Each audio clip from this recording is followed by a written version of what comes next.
అన్నాడు, నువ్వు పెట్టిన గురి సరికాదు, కంఠానికి పెట్టపోయి క్రీగంటి దగ్గర పెట్టావు, మార్చ్ అన్నాడు. ఈ మాట అనేటప్పటికీ కర్ణుడికి ఎక్కడలేని కోపం వచ్చింది. నేను యోధాన యోధుణ్ణి, నాకు గురి పెట్టడమే రాదా? నువ్వు అన్నావు కాబట్టి నేను గురి మార్చను, నేను అలాగే వేస్తాను బాణాన్ని అని బాణం వేశాడు. అది నిజానికి అర్జునుడి యొక్క కంఠాన్ని ఉత్తరించేయాలి, కానీ సారథ్యం చేస్తున్నవాడు ఎవరు?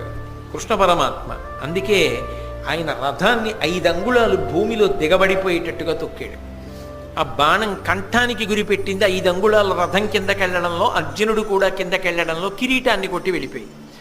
అయినా పగ తీరక అది మళ్ళీ వస్తుంటే కృష్ణుడు ఈ వృత్తాంతాన్ని అంతటినీ చెప్పిన కారణం చేత 6 బాణములు ప్రయోగించి అర్జునుడు ఆ సర్ప సంబంధమైన బాణాన్ని తుత్తునియలు చేసేశాడు, ముక్కలు చేసేశాడు.